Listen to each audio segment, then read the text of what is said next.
How you doing, Margaret?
Yeah, how is everyone doing this morning?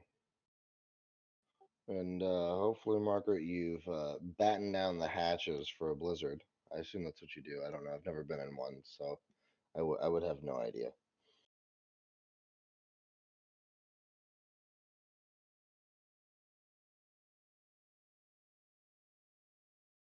There's a there's a blizzard hitting the Northeast right now. I mean, I'm so on in. I'm not I'm not in tune with the rest of the country currently, but that's weird that there's a blizzard hitting in May, right? Like, that's weird to other people too, not just me?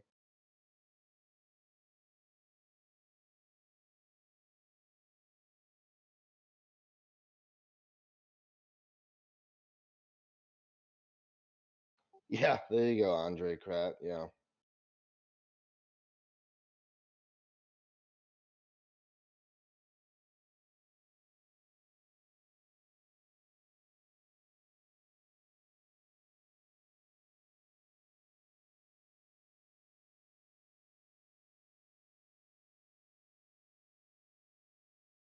Yeah, no joke. 2020 is just a wacky, wacky year. Mini blizzards in May, right around springtime. Yeah.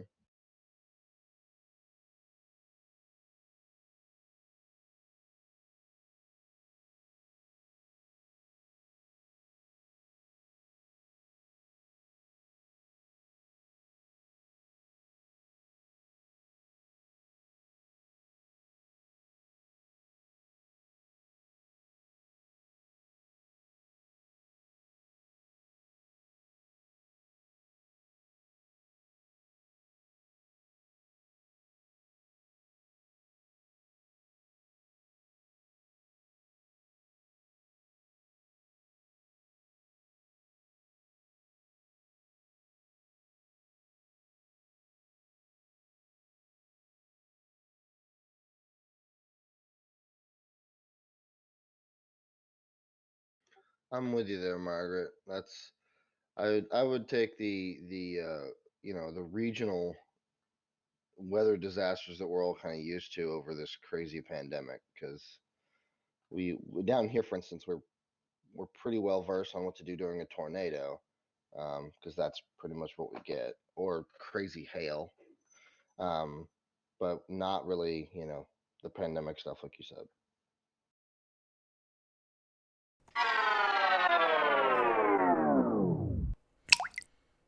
Hey everybody, it's me, it's Anne. Welcome to Reaper Pro Tips and a beautiful Thursday morning, except not beautiful apparently for some of you, as felt I had to jump into the conversation because I saw blizzards. And I was like, blizzards? It sounds like Wisconsin. Sounds like where I grew up. Oh my. Crazy. So where is it blizzarding, Justin? Up in the Northeast, apparently. Oh yeah, crazy.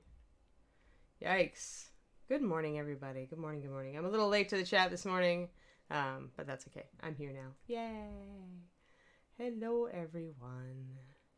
So I don't know. The pandemic thing is just kind of, I think I just deal with things. So, like, it's a pandemic. I just deal with it. So, like, now I've got myself on this routine where I just have a routine and I just do it. So it's like it is, right? So I guess everybody probably has a little bit of that, unless people have really random lives when they're working from home. Although I know a lot of you are still working at work, especially healthcare people. Hey Jay, hey Coroniko and Daffodweir and Margaret, Purple Geekness and Skelsey and Robin and everyone. Scott Beal just dropped a big one for you, Justin. How are the ReaperCon plans going? Eyebrows, Actually, eyebrows. we John and myself we had a meeting yesterday Yeah. after the 4 o'clock stream, Mm-hmm. and we hashed out a lot of stuff that we feel like we made great strides on. Mm-hmm. Obviously, with 4 months still to go, there's still tons of stuff that could change. We're trying to manage our expectations with Yep. trying to get all the moving parts into place and where they're gonna stay. Yeah. That's when we start putting stuff in place and it doesn't move, I'll be happy. Yeah, right. Yeah, when which is usually when stuff is actually built or actually happening, and that's when the chance of it of changing goes down to only 5%. Right. So, McBalance, actually, there's a light that I got for work when I was working at Reaper, and Ed saw them, and he really liked it, so he ordered a bunch of them for ReaperCon, it's Tautronics, so it's TAO Tronics. And it's an LED lamp, and it's kind of an L shape. And I have one over here, but I don't want to get it too out of frame. Let me see if I can swivel my cam here. So yeah, you can kind of see it. My mic's in the way. Mic, move. There, let me see. So it's a black L-shaped. There it is. All right, so you can kind of see it. So this is its foot. It's got a big wide square base, which is currently covered with stuff because miniature painting studio. It has a control panel here, and then it's got an L, and it actually has a USB charging port, and it's connecting to my power strip here. So the nice thing about it is it's like a long bar of LED, and you can change the intensity. You can dial it down with this button and up with this button. It also has 4 different colors of light here that you can just hit. So if you want a more blue and if you want a more red or yellow, you can do that. I usually have it on daylight, which is reading, which is the top bar. So that's what I use. That said, let me get up my mini cam all squared up again. This is me. All right. So that said, any light works. I mean, I use this because it's diffused, so it's not it doesn't create a hot spot, right? Using a light bulb type of light can create a definite hot spot, like a glare on your miniature. I like the LED because it's diffused light. I also like that I can change it. I can dial it up or down as I need to. I also like that it is pretty much indestructible. I can dismantle this lamp and I can travel with it. If I drop it on the floor, it's LED. It's not going to break. That sort of thing. And I like the USB charging port for my phone when I forget to charge my phone. So I really like this lamp, but any LED lamp that you work with, OT lights are good, but they're a little blue for me. Experiment. Use your friend's lamps. Just kind of see what you like. Because a lot of people really do like the blue light of the OT light. I see those a lot. For me, it's too much of a color shift, so it throws me off. So I go for a more neutral light. I used to use 2 just desk lamps with 2 daylight bulbs in them, one on either side. The reason that you want one on either side, if you're not using a long light bar like this, is that then it equalizes light so you don't get like really harsh shadows. But whatever you do use a light for painting. It reduces eye strain hugely. Like, I never really needed magnification even in the old days because I had so much light, I could see everything. Now I need magnification because my eyes are going to crap, but point stands, right? If you've got a lot of light, you're not going to strain your eyes. So as much light as you can. I used to use 200-watt bulbs, one on either side of me, kind of not triangulating, but crossing the beams. Let's see here. I don't know. Have we ever gotten a link to the Tautronics lamp, Justin? They're on Amazon, and they're really inexpensive on Amazon, or they were before. I know everything's gone up by $5 because pandemic. But Crispy's, it's, I'll write it out. I'll write out the name for you. And they've got several different iterations at this point. They've got 3 or 4 different models. And I think the cheapest end is like really under $40. So, And it's LED. It'll last for a very long time. So I'm gonna. Looks like Taltronic's website proper doesn't Oh, look. I It only seems go to to be down. Amazon. Yeah, I don't go to their website at all. I only order them off of Amazon. So let's see if I can go to. Let me deactivate my little thingy. Go to cam. So that's the name. So if you type that into Amazon, you should get a whole range of LED lights, assuming they're still in business after all this craziness.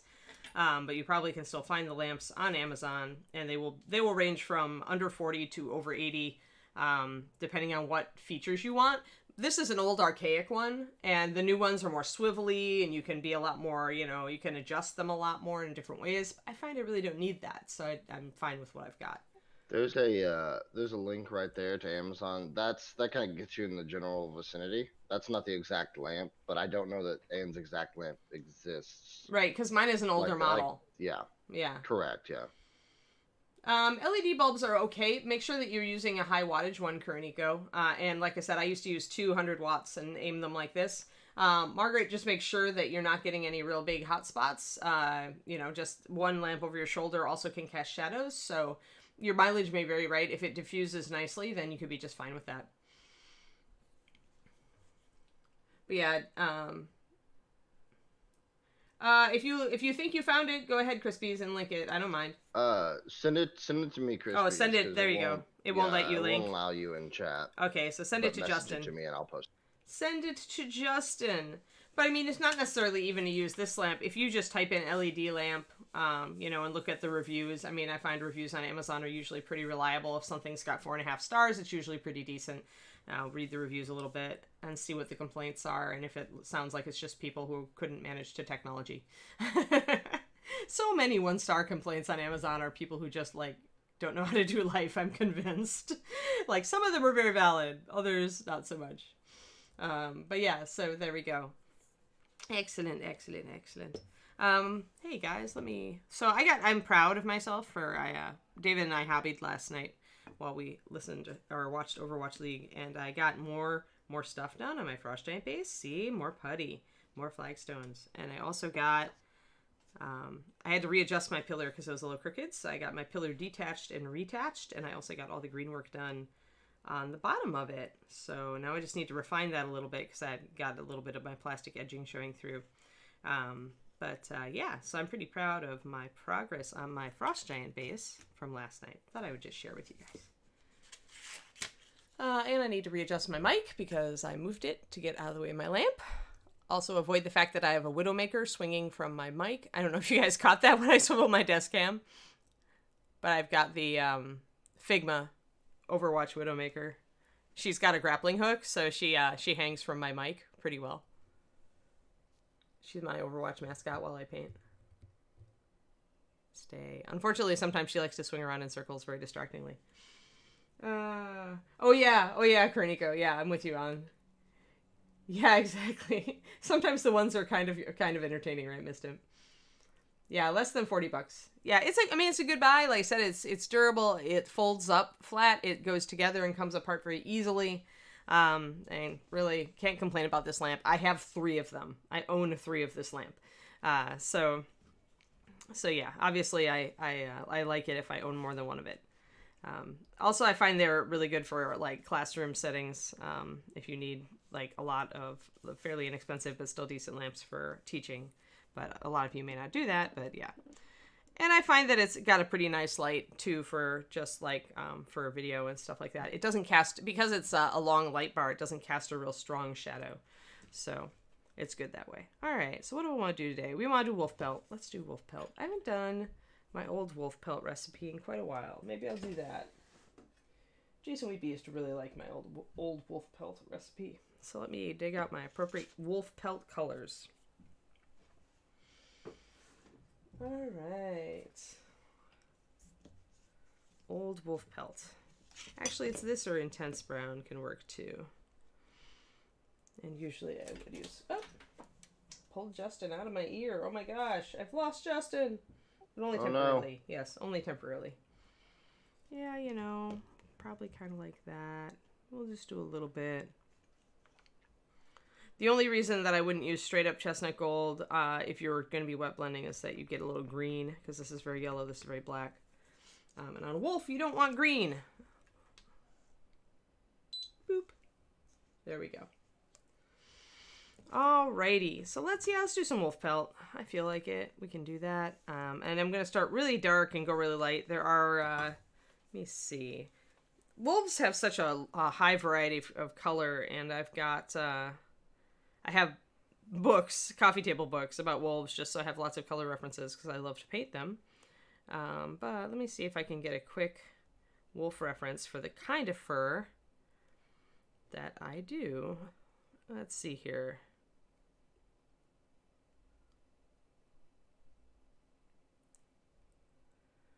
Let's see. Images. Let's see if I can find a good dark gray wolf. Well,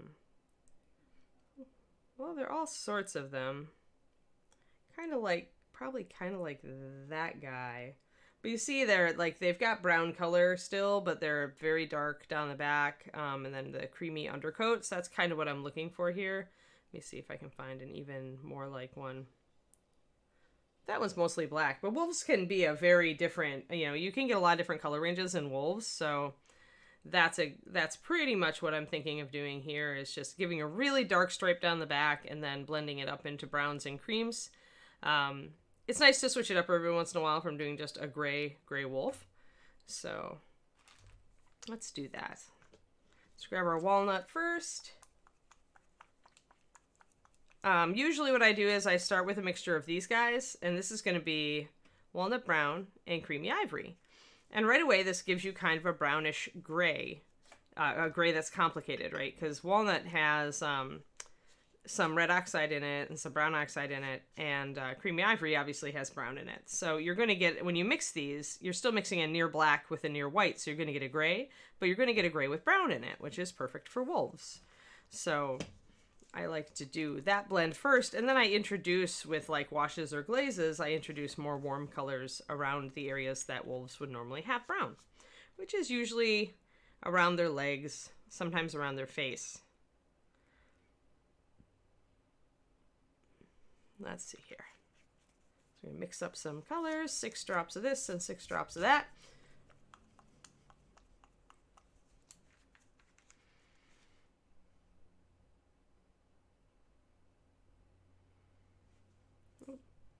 I'm not counting very well today. All right, and I'm going to mix up just a little bit of this guy. Let's get a little bit of this, because I may want to introduce it. So I'm only going to thin my base colors with 1 drop of water each. So it'll be a 6-to-1 ratio of the base. But my other little colors here are going to be more like a 2-to-1. Because I want them thinner. So 1 drop there. And really the 1 drop of water in each of these base colors is just to keep them wet for longer. You want to work with paints that are very thick when you do wet blending. That's why actually using a wet palette when you're wet blending is a great idea. Because it'll keep your paint wet for longer. For me, with the well palette, that just means I'm using 6 drops of paint and a drop of water. The water will be the slow evaporant. And I don't mind if my paint gets just a little thicker because I've pre-thinned it just a tad. So yeah, this is one example where wet blending is something where a wet palette can be a big boon to you.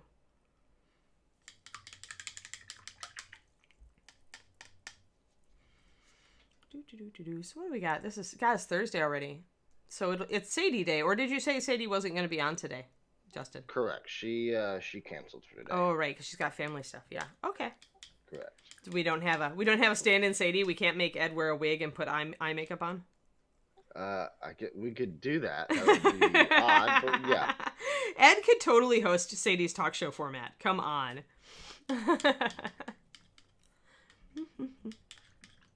And now that I've said that, is either my pay rate just dropped or he's going to show up in a wig and eye makeup, at 3. So it would be kind of funny to have impersonators every once in a while on these shows. Like, Sadie can't make it, so one of us, shows up as Sadie with the platinum wig and stuff like that. It could be comedic. It could be fun. Unfortunately, I don't have a platinum wig, so I'm not the one for it today. All right. What's Sadie doing on her stream lately, Justin? What's she painting? She's still painting through Ingrid, I believe. Oh, okay. Learn to But paint kit outside of too. that, Yeah. yeah, she hasn't. I think she may have considered to finish this last go around. Yeah. Um, That's a hard but model. It's a hard model to paint. She's right, so right. tiny. So cool. I was gonna say if I had an Ingrid, I could take over, but I think I may have an Ingrid actually. I didn't know if you want last minute programming though, because usually you found out far enough in advance that you wouldn't have a Sadie. So if I was going to volunteer to take her spot, I probably should have volunteered 2 days ago. Yeah, actually, today I think I've planned a ReaperCon meeting for that Oh time yeah, slot. that makes sense. All right, cool. Ignore me then. Pardon me. Guess have some Walnut open, so I'm touching up some of these blorfs that I made the other day, guys. This is the great thing about Walnut. You can use it for so many different things. Okay, now let's wet blend. Let's use my big fat brush. Justin could host it in Paint too.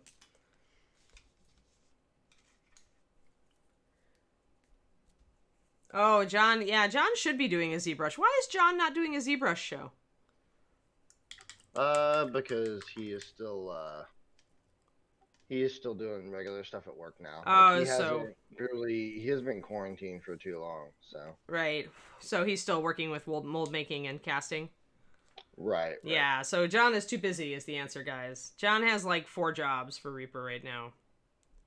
All right, I'm just gonna start in. I'm gonna start out by blocking in the stuff, the hard to reach fur, which is gonna be dark. I'm gonna make it dark around her face, and then when it goes out to the edges of the pelt here is where I'm gonna blend it up to near white. But I want it quite dark here because she has silver hair, so I'm gonna need that contrast to make that hair stand out. And the great thing about animal pelts is that they can be more than one color, so you can do this sort of thing. And so I'm essentially using my paint quite thick. I'm using my flat brush, so I'm blobbing a lot of it on. I'm not going to worry about getting it on the bow or anything like that. This back area is going to be hard to paint anything anyway, since this model comes put together. So pretty much I'm just trying to blob in dark color behind all of these things to make them disappear. So you just want it to be a dark shadow back there. Then when you come in, you can kind of start highlighting like the caribou pelt and the bow, and just kind of make that highlight go down into the shadow, and it'll look natural. It won't have a problem. So, and if your paint starts to dry, you can always just grab extra walnut and blob it back on where you want to blend it. Then I'm going to grab, if I wanted this to be mostly walnut and stay dark, I would have kept all that paint on my brush and just picked up some ivory. But I actually want it to get pretty light out near the edges, so I cleaned out my brush, grabbed some ivory, and I'm coming back in. And I'm going to smush that ivory back up into this walnut. I'm going to try to leave the pure walnut only in the far shadows of the pelt. Here, I'm going to get this to where it's focused. Hold on, guys. Let me get this out of frame so the camera will not focus on it, and get her up here to where you can see her. There we go. All right. So let's see if I can get this to read right. I'm going to get it up here. All right. So I've still got a big gap. And part of that is the sculpt. But I'm trying to blend in. See, trying to wet blend this in. And I've got a Kiri hair on my model. Apparently Kiri decided that since I'm painting wolf pelt, her fur is necessary. So let's take that off at Kiri, because I totally disagree with you. She was so excited. Kiri really likes streaming with me in the morning. She gets so excited that when I go in here in the morning to settle in for my stream, she pounces on her toys in this room and like shakes them or squeaks her squeaky ball. She gets so happy that I'm coming in here. So Kiri enjoys streaming with y'all. She's now cronked out and totally asleep, of course, because old dog. Dracarys Lupus, I used to go to Gen Con every year with Reaper, but I haven't gone since Reaper stopped going. I haven't really gone to Gen Con. I went for like years and years, like 15 years, I think, starting around the time when I was in college, and then when I was with Reaper. My first Gen Con would have been 1990, when it was still in Milwaukee. So pretty much just smooshing these colors together. The walnut's much more powerful than the creamy ivory, so if I want it to stay lighter, I have to continually add and smoosh creamy ivory. You don't need this to be a perfect blend, although you can see that it's very easy to wet blend over texture because the texture is going to help hide any imperfections. So it's nice. It's pretty easy to get that dark to light gray blend here. Yeah, I used to really like Gen Con. I worked at Gen Con the first year I went, which sadly set a precedent for the next 20 years. Whenever I would show up at a Gen Con, it seemed I was working for somebody. Now I'm in that boat where a lot of people are who've worked at cons for years, is that when I go to a con, if I'm not working, I don't know what to do with myself. So like when I go to Adepticon, I end up helping miniatures people I know set up their booths and stuff. Just because I'm like, I'm here, I don't know what to do with myself at a con unless I'm working, so please put me to work. So yeah, I haven't gotten Gen Con in a while, mostly because it's so expensive in Indianapolis, and it's also just so big. Like, it's so busy. Like, trying to go out to dinner with people after the dealer room closes is just an exercise in masochism. It's so difficult sometimes to find a table for any more than like 2 people at a time. So, having gone to a lot of Gen Cons, I have been abstaining for a little while. There we go. So I brought the edge right up to that creamy ivory. That looks like a very convincing wolf pelt. Better yet, it gives us a lot of drama, right? It gives us a lot of contrast. Because now I've got this dark shadow right up against her silver hair, so you can really see the hair. And I've got this nice light edge right against this darker leather. So everything stands out, which is the name of the game when you've got so much crap on a model. Let me see here. Pros and cons of using brown liner for stuff like this. Sarduki, the brown liner won't cover as well. And with, you could do this with brown liner if you put down a base coat first. So if you used wolf gray from Bones or any dark gray maybe as a base coat, and then you could use brown liner. But the thing that brown liner won't do is cover. So if you want to wet blend and have it be like one coat coverage without a base coat, like I'm doing here where I'm just painting over the bones, that's why I'm using a thicker brown.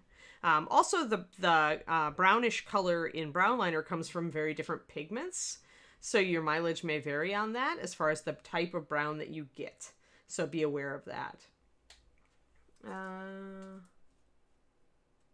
Let's see here. I'm missing comments, so I'm going to go over here and adjust my chat window here. 1 second. Trying to get back here. Alright. Pros and cons. Do I think the cons around the world will ever be the same? I think it'll take a long time to get back to something close to what we had, Janky. I think the social distancing is going to last a couple of years, and I kind of think it's going to make kind of an imprint about... I kind of wondered, actually, about the long-standing changes in society over this. I wondered if people might get a lot more conscious of personal space after 2 years of having to distance. You know, that people might be just innately kind of out of habit more reluctant to squeeze or to get in a crowd. So was possible that might impact our society. All of the past plagues and pandemics have impacted the society following when they stopped. So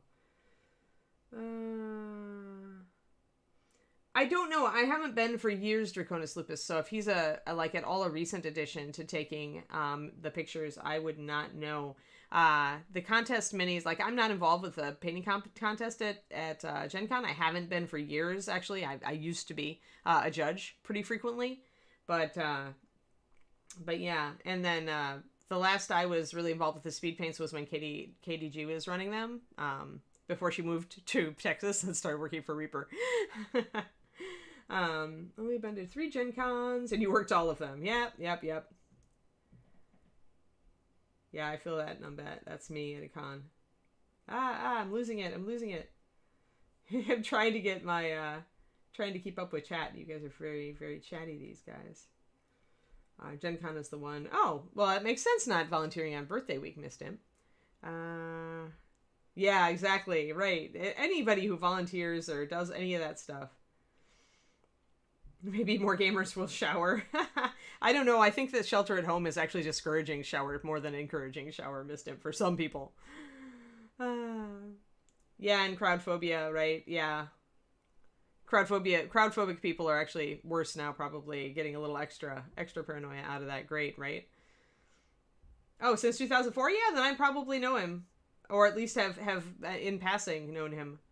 I meet so many people at cons, and it's like when I go to Gen Con, I am one of those people who stops every 10 minutes to say hi to somebody for 5 seconds and then moves on. And it's like you see everybody you know in the industry for 5 seconds at a time, and you never get to sit down for a long conversation with the vast majority of them. Um, yeah, extra double plus messing you up. Yeah, Sudoku. I feel it. I feel it. You bet. Will the pandemic slow new models? Well, so far, probably not, because so many of our sculptors are doing digital now, Janky. So it's like really they're all at home, sheltering at home, and they just have more time to work, right? They're already working from home. So, and they don't have to send us anything physical. They just send us a digital file and we print it out on site. So really, it shouldn't slow down new model production unless Reaper has fewer people working. Then it might. Because if we can't produce the models as quickly, obviously that might slow it down. But as far as the actual production of the sculpts, it shouldn't slow that down at all. Jimbo. Vaguely. Maybe. Gosh, I meet so many people. I kind of do remember a big guy with a camera. So possible. I can't vouch. It was years ago and I've slept since then. It is crazy though how many people you meet at conventions, and it's like just like ships passing in the night kind of thing. And then you like, oh yeah, I vaguely remember these people that I've met. I always was bad with faces and names anyway, so cons only made it worse for me. Being a personage at cons, like somebody who people wanted to come up and meet, made it far worse. Because then it's like, well, I'm horrible at names, and now I really have to remember some of these people, or I will be the rudest person in existence. So it's actually extra pressure when you're bad at names like I am. Names and faces. Usually I remember faces just fine. It's like, I know I've met you, I just can't remember your name. I've always been bad. Unless I can create a mnemonic in my head when I meet you. Like, you remind me of somebody else with a similar name, or, stuff like that. Or you're wearing a particular color of shirt and I can kind of tie it in with my image of you in my head. Then I can remember names. I have to really try, though. Yeah, exactly, Twistedoma. That's exactly. Oh, yeah, Margaret, you should totally do ReaperCon. ReaperCon is so, like, low-key relaxed, and the people are so friendly and nice. Like, we have such a nice fan base. And Denton is cool, and there are some really nice restaurants if you like to eat good food. And not very far from the con center. A quick Uber would get you there, assuming we still have Uber when we get ReaperCon back. Hi, New Way Designs. We came up with a color name we think you should make a color for. What is it? What is it, New Way? I'm not the one anymore. You should talk to Sadie about it. But, I could concept a color and send her a swatch and ask her to make a gallon of it. So, Can always do that. Dank ass purple. All right. One, it's got a swear word in the title, so I'm not going to do it. I actually was the person who was the filter for the paint department, in case you did not know. I've always been the person kind of looking at how are moms with kids who are wanting to get into this hobby going to think about us. And so I've always been very conscious of our image for the public, and anything that could be like really upsetting to anybody, I just won't put it as a name. Ed has wanted me to do some really suspect names over the years, and I've firmly dug my feet in, because I don't want the mom marching up to the game store owner asking why their kid just picked up a bottle of dank ass purple. So, So, yeah. I'm glad you enjoyed it, non-zero value. If I was a color, what color would Justin? Justin too? Does Justin have to pick his color? What color would you be, Justin, if you were a color? Ooh, that's a good question. I see you as a blue. Yeah, that's probably accurate. Because you're pretty cool. You're pretty cool. You're pretty low key, pretty relaxed. But I like vivid blue, so maybe something like a phthalo blue. Something warm. Do you like warmer blues, like with a little more green in them, or do you like them with a little more purple in them? I like them with a little more green. Yeah, yeah. So maybe a cyan or a phthalo green. Yeah, yeah. All right. Yeah, But yeah, that something sounds vibrant. You like absolutely. saturated colors. So Justin is a saturated phthalo blue green, and I Oh, would I do. I love probably, brilliant colors. Love them. yeah, bright colors, all about it, shinies, which is so funny in a way, because that's when I think about photography, I think about black and white photography, and I know you're kind of into into photography now too, along with your videography.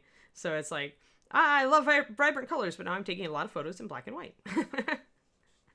No, yeah, I mean, you're not far off. That's exactly how I feel about it. I mean, when I take color or take color, when I take pictures, when I do like, I don't do much landscape stuff, but when I Uh-huh. love portraiture work. Oh, interesting. So, and often my muse is my fiance, and I'll take her out places, and I'll she'll dress up, she'll do whatever, and Cool. I've done multiple sessions with her, but I'll photograph her, right? And Uh-huh. I like to put her in areas where I can accentuate either the surroundings or what she's wearing in a brilliant color saturation fashion, Mm-hmm. with lots of contrast. So Interesting. Yeah, that's pretty cool. I didn't know you guys did that. It's awesome that she dresses up. yeah, actually, I've got a I think one of those portrait sessions on my Facebook. If you ever get bored and you want to look at it, you're welcome to. Yeah, yeah. Okay, cool. I'll have to go look. You know, I Valendar, I think I'm really split because my two favorite colors are purple and yellow. And I strongly identify with yellow. Like I really love purple and I love using it, but I very strongly identify with yellow because I'm a happy shiny person at root. A sad Anne is a very sad Anne. So I would have to say that I'd probably be a bright yellow that's a lot like candlelight yellow because I would be a little bit warmer and I'd still be pretty vibrant, but just a little buttery soft. Actually, golden glow. We a while ago we wanted a lot of the artists to create signature colors, and we never really got it together into a set. But it's where like rich green came from incorporeal shadow, and we had all the artists like choose a color that they really wanted to see in production that we didn't already make. And golden glow was the Anne color, so that is a little bit lighter than candlelight, but that is like my signature. If there is a signature Anne Forster color, that's it. All right, we've got some stuff going on here. My pink got a little thicker, so I had to add a little water, and I've lost my gradient a little bit over here, but that's okay because I'm going to highlight some fur, and shade some fur, and so that would take care of it. But I have what I want.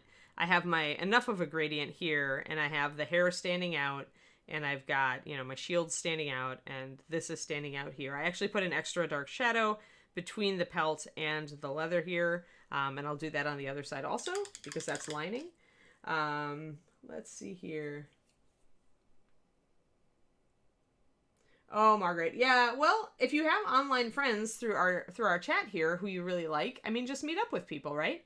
So if your boyfriend can't go with you, it's like, it could still be fun for you if you have an online friend here on chat or on the forums or on Facebook. That's what I would do. I would try to get one of my people who I know here to like essentially be your hangout buddy for the con. Introduce you to, especially if they've been before, they can introduce you to people. Valendar the red, yellow, gratuitous violet. Yeah, there you go. New Way Design says you can sit in the front of my booth and talk to all the painters. Yeah, also classes are a great way to meet people. That's true. That's a good idea. Yeah, that's true. We can go to class in our jammies if we want to. Exactly. And I could teach in my jammies if I wanted to. Well, I'd have to wear like an appropriate shirt up top, but LVO. Yeah, there are some good teachers that teach at LVO though, Bandar. So that's nice at least. They always keep trying to get me to go. Complementary contrast colors makes great sense. Yeah, I know, right? Purple and yellow is my shtick.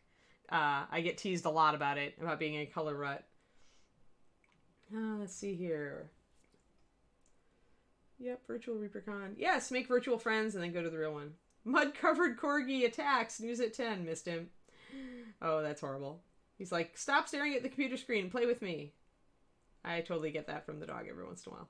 Although now that she's old, she's more happy when I sit down to just paint in here. So she's like, I can sleep. Finally, I can stop following you around. It's like herding dog, She's got to keep an eye on her people.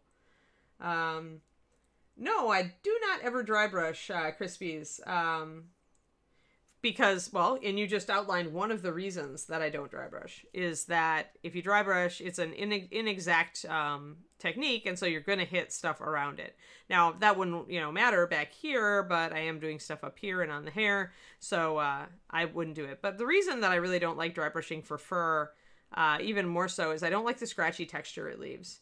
I would much rather get some highlight and use the side of my brush to just pick up a few hairs. This is called side brushing, or people call it a whole bunch of different things. But like, so if I mix like a little puddle of lighter gray and then get it on my brush, and I don't have too much of it on my brush, I don't want it to run down into cracks, but I can use the side of my brush to bring up some of the texture. And if I get more paint off my brush, it'll be more subtle. Hold on, let me see if I can dab a bunch of paint off my brush. I have a lot of dark paint on my brush I need to take off, so I can just brush some of this in a little bit. But yeah, essentially this is where using thinner paint actually helps you a little bit. But you want only a little bit on your brush. You want to use the side of your brush. This is a great way to do hair also. You just use the side of your brush. You want slightly thicker paint so it's not going to run down the cracks.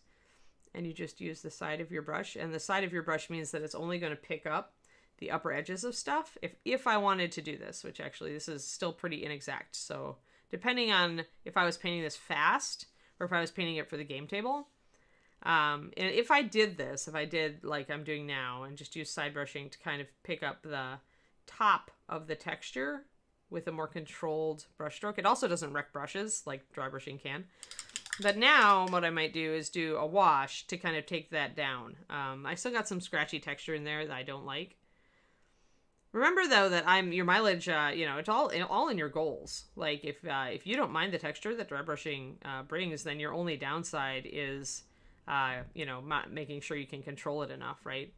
But I'm a control freak with my painting, so I don't like techniques that don't give me precision, because then I have to go back and fix them. Like even just now with the side brushing technique, because some of these fur is a little clumpy on the sculpt.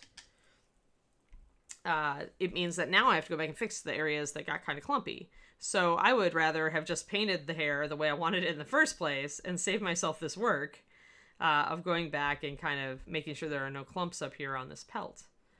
So for me, I am more likely to actually grab my highlight color and hit various hairs that I can see, because this pelt, it's pretty chunky. You can see the hairs, right? Yeah. Except not really dry brushing, Draconis, because you want the brush to be a lot more wet than you do. Like dry brushing, you take off... I'm just going to drop everything. But, dry brushing, you take off a lot of paint. And so you're just really working with a dry brush. But if you're working with a good brush at all, this is going to kill your brush.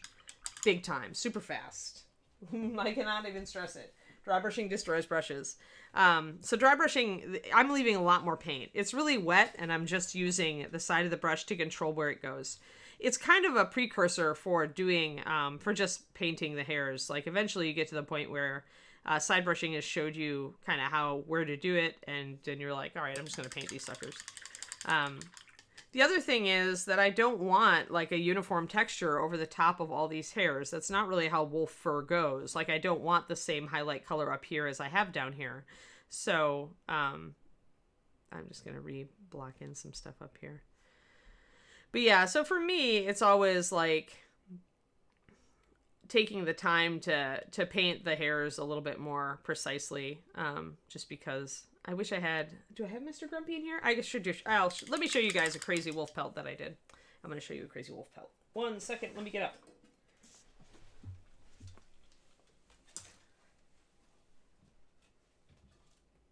Oh, I'm sorry, Kiri. I really need to get in here. Can you get me in? Can you let me in? Kiri's like, no, you cannot show people Mr. Grumpy. Kiri's like, I am lying down here, Mom. Okay, would you just continue to lie down, dog? Just let me get this. I am going to try to extricate this model. Yes. That was impressive. So Kiri's lying in front of the door to the display case in this room. And she just would not move. So pretty much I'm pulling the door out, and her dog butt is getting lifted up and shoved out of the way, and I'm just like, all right, dog, you just sit there and do that, and I'll grab this model and then I'll stop pushing your butt out of the way. She didn't move. She's still lying down. She's like, why did you wake me up? All right, so Crazy Wolf Pelt. Crazy Wolf Pelt. All right, so this is Mr. Grumpy. Welcome to Mr. Grumpy. He is a class model for a class I took with Kirill Kanev, who is an amazing Russian mini painter. If you have not friended him on Facebook, do so. His stuff will knock your blocks off. So, yeah. So this is what I'm doing. And really, I started out exactly like I started out on her, only I was using more brown tones. As you can see, I have a lot more brown in this pelt. But I'm actually painting, like, all of the dark tips on this fur that give it the Sable effect are actually hand painted on. You can't do this with dry brushing. And then I came back in with some highlight colors and hit the middle of each hair clump. I mean, and yeah, it took a while, but I mean, it also looks, like fur. So yeah, this is Dude. We did a lot of the stuff in that class I've utilized in other places. Yeah, I finished him for Kubla Khan last year. And then Kubla Khan, like, it seemed like all the crystal brush painters brought all their entries. So I ended up entering my crystal brush entry and him, and he just was nowhere near as high level as she was. But I do really love him. I love his weird kind of, evil skin tones and the pelt and the breastplate. I actually got an excellent from Kirill, which was a highly sought after accolade. Then the leather texture. So this one is all about textures. For this pelt, yeah, I guess this is Kiri actually does look like this does look like her fur. Although I'd be very sad if she was skinned for Mr. Grumpy. But yeah, she is a dark sable, so she does have that kind of pattern in some of her fur. But yeah, so yeah, I like crazy realistic Vigos. It's kind of what I go for when I can. It's harder on a model like as the smaller you get, the harder it is to be realistic. And have it really carry. But I do like to be at least a little precise on the fur here. So if I take some of my creamy ivory and I can just hit some of these little clumps of fur and kind of, again, just like the hair up here, kind of brush in the direction that the hair is growing. And these clumps are, all over the place. But if you always have your brush stroke going in the right direction, then you can suggest the hair, even if the sculpt's a little... can be a little clumpy, because obviously she's probably been wearing this pelt, for gosh knows how long. Now, you'll notice the creamy ivory is just way too light. When you get up in this dark section, that's where you really need to mix up kind of a medium gray for your highlights. And that's what I meant, where dry brushing will give you, like, you could dry brush in a couple different colors, I suppose, and that would give you this effect. You'd start with the darker gray up at the top of the fur, and then you'd work your way into an ivory as you went down. And that can give you more of a graded, graduated appearance. Because you don't want the same lightness and darkness. So yeah, so kind of like that. And that actually for this model, for the standard that I'm doing her for, that's pretty good. Like, if I was doing her for a Reaper display gallery model, I'd go into it a little bit more. I'd probably fine tune this just a little bit more. Try to get some more detail. In here, I might put some dark tips on some of the fur, just to maybe make it look a little wolfier up near the dark areas, and introduce some more shadows and some more brush strokes to kind of split up these clumps to make them look more like hair. So again, it all starts in the same place, and how far you push your painting is just like how much additional time you want to put in. So if you really are like, hey, I'm enjoying myself. Experiment with some more precise techniques and see. And if you're like, oh my god, I just want to get through this fur, please, as I have been at times, then just do, more of a minimalist approach, and it'll be just fine. But yeah, Mr. Grumpy is, because, and also, yes, exactly. The brushstrokes themselves help give the illusion of individual hairs. And you should always do that when you're doing furry things or hairy things. Always make sure your brushstrokes are going in the direction of the hair, and it helps. Even if you're not hitting the strands that are sculpted precisely, it'll still add to the illusion. So, and you can always go back in and if you painted over a shadow, you could always re-add that shadow a little carefully later if you feel like you really needed to be a little more precise. But yeah, so then we've got we've managed to detail our wolf fur a little bit, make it look more wolfy. But now I'm missing some browns, so I want to really put some brown in there. But yeah, Mr. Grumpy, by the way, is the most crazy I've ever gone on fur. And the reason that it was possible with him is he's a 1/10 scale bust, and I had a lot of room to do it. Essentially, the reason to paint larger models than busts is that they give you more room to try for more realism. And whereas smaller models usually don't give you a lot of room, so you're creating an illusion of realism with smaller models if you're getting anywhere. And usually you're not really going for pure realism with these models. You're going for more of a cartoony, kind of like half realism, something that will carry the appearance, but that isn't like super hyper real, because you just don't have the space to do like a lot of the effects you would do if you were aiming for really, really realistic. So, all right, let's put some browns in here. Now, I want to be careful because I don't want any of these browns to go down here. I want them to be kind of in the transition zones between the dark gray and the lighter gray, because that's usually where you see brown. Like if a wolf's sides are dark, and then as it fades down toward the belly, you'll sometimes see a little brown, especially around the legs. And so that's what I'm aiming for, just to, because most wolves are not pure gray, right? They've got a little bit of brown in them. So using chestnut gold and ruddy leather, and kind of I can mix the two also to get kind of a nice medium brown you see here. So it depends on the wolf. A lot of times they'll have a lighter, more golden brown. And that's actually just genetics. Reddish color versus yellowish color. It's just gradations on the same gene. It's kind of why you see reddish golden retrievers versus very golden retrievers versus cream golden retrievers. It's the same kind of color modification gene. You also see it in dogs. And wolves. Or sorry, I meant other dogs like German Shepherds. All right. Let's do just a little, and I want this pretty thin. I want it like pretty washy. You know, it's not a solid brush stroke. It's mostly a glaze or a wash. You know, if you want to leave it a wash and let it pool, it's fine. But I'm just going to put a little bit of color into that transition zone. A little bit of golden color. I can paint over some of my highlights, and then they'll look like lighter golden hairs or brown hairs. And I can paint a little bit over the gray. And I kind of want to go up into the gray a little bit so that it does carry the illusion of a transition. And then now you have a little bit of brown in that wolf pelt, and that makes it look much more organic, less monochrome, and more real. So once again, we were creating the illusion of reality. And then I can go back in if I feel like I've lost some of my shadows or lines between the hairs. I can kind of put those in with a little bit of thinned walnut. And make sure that that's still working. And then just got a little bit of brown in there. Really easy. Yeah, ruddy leather is extremely useful. It's an extremely versatile color. The only thing I think is more versatile in a pure mixing fashion would be Ruddy Brown from HD, which is coming back as Oxide Brown in the Kickstarter colors for Bones 5. It got canceled as an HD, and it is one of the secret clear brights, so it is pure brown oxide, and it is an extremely useful mixing color. Alrighty, so we got one of our shoulders there. We've got our other shoulder here. Maybe I can block in some fur back here. So any fur that's right up near something that's going to have a heavy shadow, you can see that heavy dark shadow right here, right? I'm just going to block in a walnut. I'm not going to worry about it. I'm going to just try to get it up in there under the caribou, the dwarf caribou. And I'm not going to worry about blending out until it's out here near the edge where I have a lot more room, and that's where it would be lighter anyway. So then I can start mixing in more of my white.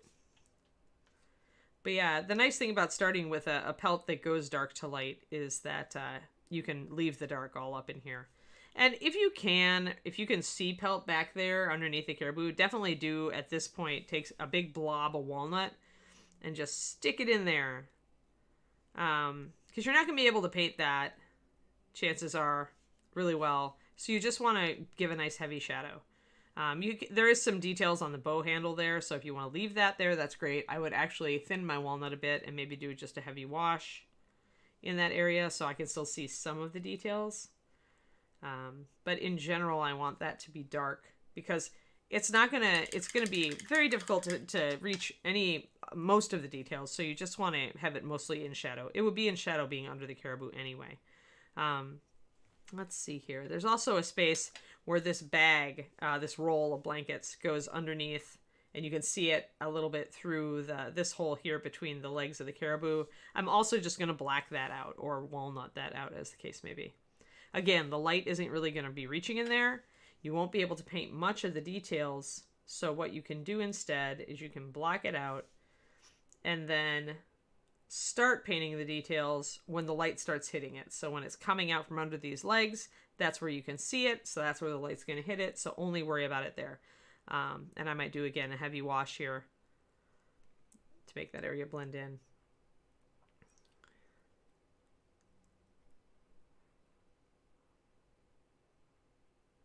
Hopefully that's thick enough to stay. And then at that point, it's just underpainting. But yeah, so let's grab some ivory. Got to do some blending out here a little bit.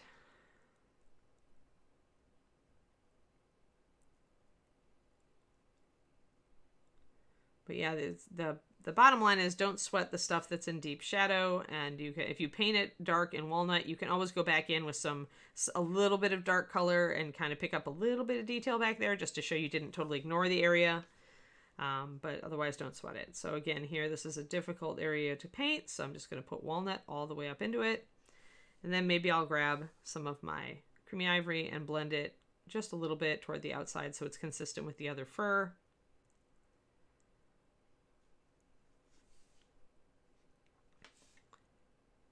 As it comes down on this, the cape. I haven't decided what color I'm going to repaint the cape. I might go for a dark blue. Because I like the blue, but I think I'd go darker. Let's see here. So then you've got all your dark areas are just filled in. And the nice part is that makes all your big details here stand out better. So that's a plus. And then we get down here, and we want the dark to be coming down the center of the pelt, because the edges are going to be lighter. This is like the back of the wolf. So we'll get that dark stripe down the back. Now we've got a nice open area to blend with, so I could actually swap to a much larger brush if I wanted to get this down fast. Or I can just keep working with my littler brush. That's fine. But usually with wet blending, you do want to use a larger brush. You can get a much faster blend over a much bigger surface then. So your results, you can really speed it up. So I'm just going to get this done as fast as I can. So there we go. Hey, Sigwolf, how's it going?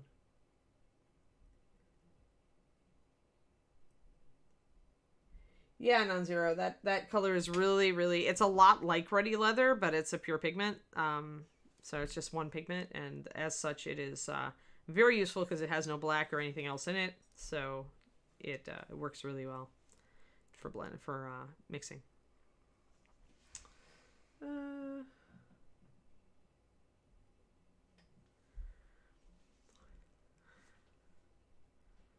So yeah, there we go. Yeah, if I went with a dark blue, it would help this lighter edge to stand out. You are correct. Absolutely correct, Draconis Lupus. Hey, MCC War, you have given us a Prime sub. I think that's our first sub this stream, isn't it, Justin? Yes. Awesome. According to my log here, that is correct. Sweet, thank you. We got a lot. MCC War. We got a lot the other day. Like, people just kept subbing the other day. I was amazed. We got over 5. That's right. Tomorrow is our AMA. So I'll have to go and check. And if you have any questions you want me to answer, just random questions or painting questions or whatever, remember to go to our Discord and go to is it Ann Questions? It used to be Questionable Ann, but I think they've actually changed it to something that more described what it actually is. But there is Questions for Ann channel on there, and you can drop your question in there, and then I will be resuming with the question that I ended on last time tomorrow, and we'll just keep going until we get to the end, or as close as I can get to the end in an hour and 15 minutes or whatever we decide to do. Yay! All right, so a little bit of blending. My dark got a little bit strong, so I'm just going to grab some light and bring some creamy ivory back in there. These are very long strands of fur. One thing, if you've got a lot of, when it gets down to this area, we've got a lot of room. Sometimes I won't bring it all the way up to creamy ivory with my blend. Instead, I'll bring it up to a light gray, and I will highlight the hairs down here really strongly with creamy ivory instead. So, because I have, these hairs are pretty crisply sculpted, so it's pretty easy to just paint in like lines of fur. So you can go and just highlight it that way instead of trying to blend up all the way to creamy ivory.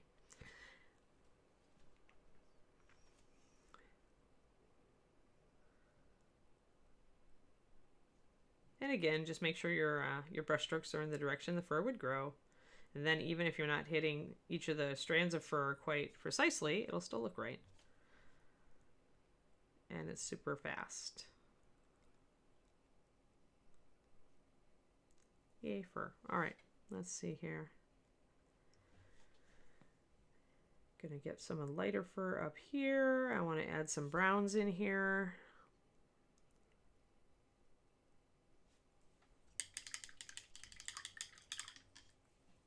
Question about your light. Is it a battery operated? It needs a power source. I looked forever, Twisted Oma, for an LED light that didn't need to plug in because it would be so useful at ReaperCon and on other cons like that. I did not find one that was of high enough quality or had the longevity that I was looking for. If you find one, let us know. But mine plugs in.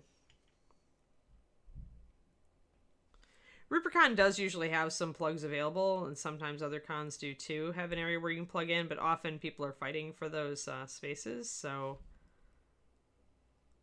can never depend on it. So it'd be nice if somebody actually produced a battery operated LCD that would work consistently for a decent amount of time.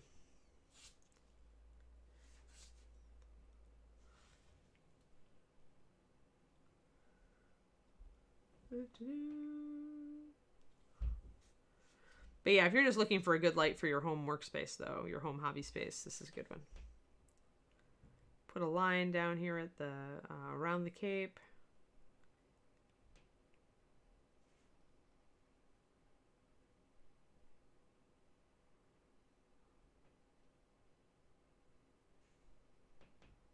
Fur. All right. Gonna put some brown in here. I think headlamps are annoying, Margaret. And they also give a hot spot. Like they're really, they just don't produce like even light. And they often are not a color that I like also. So all those reasons.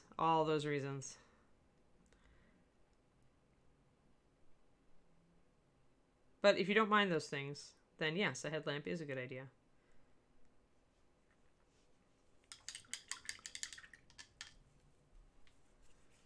And it could be just that I have trouble adapting to them as well. All right, added a little bit more red, and now I'm gonna use the same thing. I'm gonna do a brush stroke in the direction of the fur, and I'm just gonna brush this tan color kind of over the transition where the ivory meets the gray, darker gray, and get some browns in here. And then I'll go back and touch up if I feel I've lost any, if I painted over any of my shadows that I really wanted. And maybe to bring out some more detail in some of this area. Okay, I think I lost a little bit of dark.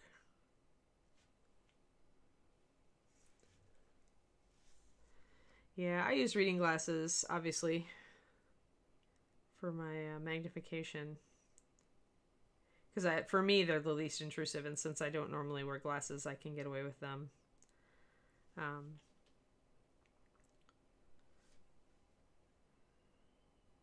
But yeah, I mean, we could try headlamps. I mean, I've used a headlamp before for a different purpose, and it really didn't seem to... It seemed to be a very hot spotlight when I was close up to stuff.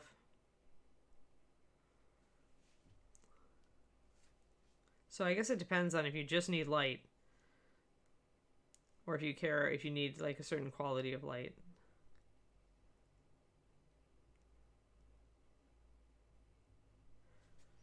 For me, I just get frustrated if I feel like I can't if I'm getting a lot of glare, or if I'm getting, if I'm not able to see things as well because of a glare. Every time you use a different light for painting, you're gonna, it's gonna distort the way you see the model. So different qualities of light and intensities of light and colors of light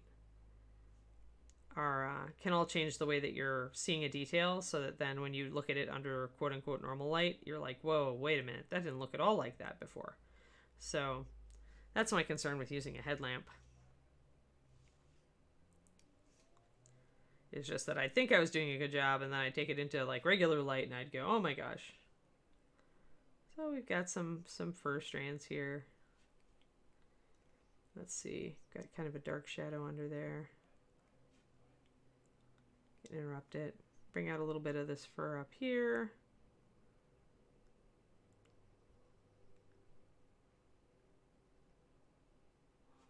So a little bit of furry details. Furry details, yay! All right, so we've got some good fur, good, and we've got some good contrast. And I suppose I should do the other shoulder real quick because I can. Got the colors open. Otherwise, I'll be annoyed that I didn't do it when I had the chance. I'm going to thin down my colors a bit. Once you have your base coat down, you can thin down your walnut and your creamy ivory so you can get finer brush strokes.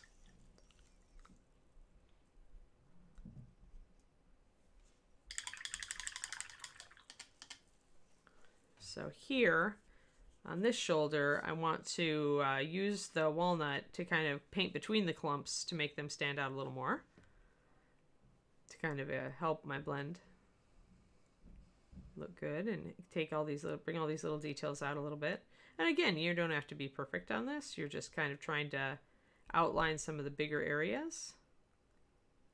And if you use thinner paint, then your strokes are going to be more sketchy anyway. So they won't, any quote unquote mistakes you may make won't be as obvious. So thinner paint can give you more subtlety, can also make your mistakes not as obvious, so easy to touch up. I'm going to mix a little bit of ivory in then as I go down into this lighter area, and I'm still going to outline some of these areas of fur.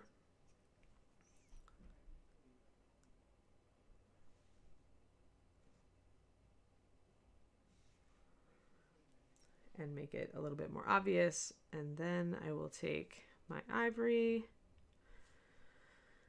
and try to hit ivory mixed with a little bit of gray. And again, using a brush stroke the way the fur would run, I will try to bring out some of these details. And if my dark walnut lines got a little strong, then I can fix that at this point. But they're not too bad. And since I thinned my ivory, it's not quite as out there, not quite as bold as it was previously. Painting a lot of fur will definitely teach you what kind of fur sculpting you prefer. Fur is one of the hardest things to sculpt, I've heard, like good fur, especially when you're using a program like ZBrush. I've heard it's very difficult to get good fur texture. So you will quickly become a connoisseur of, oh my god, I hate that texture, or oh yay, I like this fur texture. This one's kind of clumpy, but like I said, it's a pelt. She's probably been wearing it for ages, and so it's all dirty and matted and stuff. It's not going to be a beautiful pelt like it was still on the animal. So that's all right. That's gotten us a little bit. I've maybe lost some of my blend there, but I can come back in with some colors and knock down some of these dark shadows. That looks a little better. And now I can take some creamy ivory and hit these little hairs at the edges to make them stand out against the leather. Bring in a little bit stronger ivory highlight.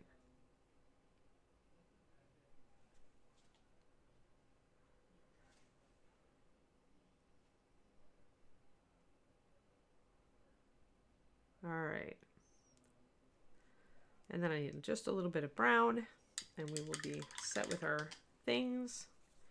And we'll actually have the torso of the giant, at least blocked in. I like fine green users because for me, I can do more with it. Rough is just it's so easy to get too coarse with it or too deep with it. It just seems like I don't enjoy painting the sculpts that have a really rough texture. It tends to get cottage cheesy too quickly.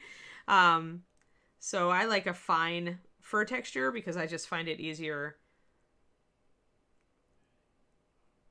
Unless it's on something like like a mane or a tail that's supposed to be longer fur, then I like the longer fur texture. Usually it's a little bit easier to paint there.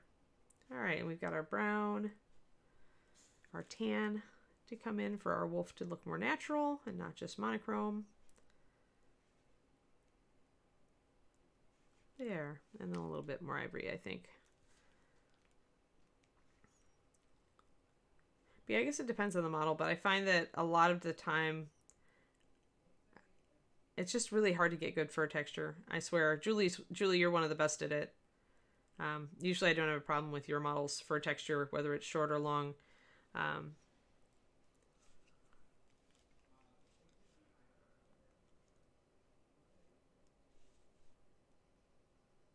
just trying to mix kind of a dark brownish gray to get some shadows in between these white hairs here. Didn't quite go dark enough.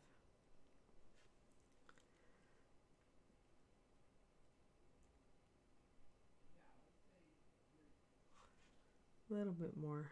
That's maybe a little harsh now, but I go back and forth. Yeah. But yeah, Julie, I think a lot of you probably will agree, but I think Julie does some of the best animals that we have in and animal men. Like, she has the best werewolves for sure, and cat people. She just has really good fur texture, and their heads are always like realistic. There we go. All right, so we've got the fur done, and we have succeeded in both making our hair stand out by putting a dark shadow up and having a dark center of the pelt, and making our other areas here stand out. Once I do the gold edging on these little details here, then this will really stand out from that, because this is mostly silver and gray tones, and that'll be bright gold tones, or bronze, or brass. I haven't decided yet. And then, yeah, so what I'm thinking of doing is making the torque around her neck old bronze and highlighting it with tarnished brass, which will make that part stand out against her lighter skin. And then we'll go with bone colors and maybe some silver for some of this stuff. And then maybe some gold here. And again, alternating colors, alternating light and dark. And so we're going to make all of these areas stand out to the eye so that she still has a lot going on, but will be able to see everything. And that's the goal, is like, you don't want stuff to flow together. Awesome. Yeah, Julie's cat folk are awesome. How do you approach painting fur when there's no sculpted texture? That's the easiest, D. Clearman. I'm glad you asked. Let's see. Let's set up. Let's pretend that this loincloth is fur. Say that it is a leg of a lion or something. I don't know. Let's see if we can get it to dry fast enough for me to do this. Do this last minute demo. Nice, Valandar. That's pretty. Well, 24 hours and 38% complete. Oh, start printing. I see. Oh, yeah, that takes a while. 3D printing. Well, it is getting faster, I hear. But it's also getting finer detail, which means slower. It's kind of like when you're learning miniature painting. When you're like, I am getting faster at the technique I know, but oh no, I just learned a new technique and now I am slower. So, all right. So pretty much it's just like I've been doing all along, except guess what? There's no fur texture to worry about painting over. So you're just going to go and create brush strokes that are in the direction of the fur. And this is where it's important to know what direction the fur grows. So like if this is the front of the leg and this is the back of the leg, let's say this is a lion's leg, right, with muscles, then you can look at photographs and determine that the hair is growing kind of sideways and diagonally down the leg. Because usually it's got a part like on the front of the leg and it's growing out. So then I'm just going to take a lighter color, and I'm going to do, let's see if I can get up close. I'm going to do hair strokes in the direction that I want. And I don't care if I overlap them. I kind of want to overlap them because you want to create kind of a smooth surface, but you want to leave the suggestion of brush strokes just enough so that it carries the illusion of fur. I actually find a fur, when you have a fur area that's not sculpted at all, that's just smooth because it is very short fur, I find that the easiest to paint, and the most enjoyable, because I can just go, and I have a nice smooth surface, so I don't have to worry about painting around texture or whether the texture is sculpted well or not. I can just go for it. And if you find that you have too much texture, you can just glaze. I might want to actually go in the opposite way here. You don't want too much water on your brush, or too much paint on your brush. And I have a little bit too much paint on my brush on that, but I want to show this fast. So be consistent in the way the hair grows. Do look up details. Oh, got a little bit wet down there.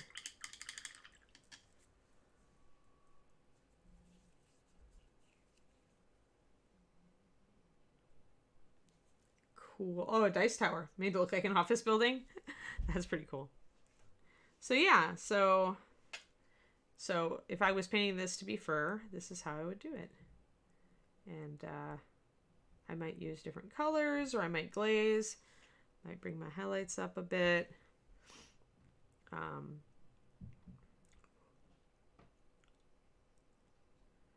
it's totally possible. And then highlight, bring your highlights up wherever the light would be falling on the animal, like tops of muscles and stuff. Must be something in the air today. I'm definitely sniffly. But yeah, so you're just doing really small, and it's looking here. Let me get it in focus. All right. So it's just looking kind of fuzzy. You just want that soft fur texture. And you do want to do some in the cracks here, just a little bit darker. So just like any color, you would start with a medium color. I didn't have much time today to show this, but you would start with a more of a medium golden color, do it across the whole thing, even a little bit here in the shadows. You can always use a glaze to glaze your shadows down. You want the texture to be there because it would be there, but you can always grab like some ruddy leather in this case and just paint it in to take down that texture. Nice, Janitoro. Yeah, so you can just paint down that shadow right down that center area, and that gives you more shadow.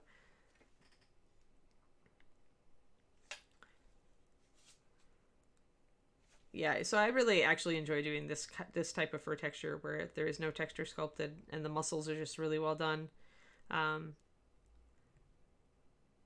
just being able to use color and brushstroke to suggest the fur. It's not hard. It's just like doing a bunch of fine lines all in a row. Can be kind of, you get in the groove with it, and it looks really good when you're done. So yeah, so if you were painting like fur, that is how you would do it. Yay. All right, I think we're getting down to the point where we need to look for a raid. Are you on that, Justin? Yes, ma'am. If you're Yeah, I think I'm gonna wrap. if you're ready. Yeah, I think I'm wrapping. So what do we got? Who are we raiding? Well, why don't we raid, because we haven't done this in a hot minute. Let's raid Jimmy. Oh yeah, let's raid Jimmy. Absolutely, that sounds fantastic. So I'm gonna go to Facecam and say, hey guys, thanks for tuning in. And tomorrow will be our AMA, so that'll be fun. That'll be just me on the camera, like talking to you. And then if there's anything I can do short demos on, I'll do that. But yeah, we just hang out and chat and answer questions. So remember to put your questions over on our Discord on the Questions for Anne channel, or whatever they're calling it these days. And just anything you can ask me about, what's it like in California, or, like my dog, or anything about like paint or color theory, mixing paints, how to create various effects on miniatures. Just go for it. If it's anything that's too in-depth, then I will defer it to a stream. But yeah, just shoot questions. Give me lots of interesting questions. Go for it. Tell me what your favorite color is, and ask me what I would paint, what the ideal subject matter is to paint with that color. Alrighty, so see you tomorrow morning, and have a great day, and remember to be awesome. All right, we'll see you then. Thanks, guys. We'll see you later today for Reaper Live.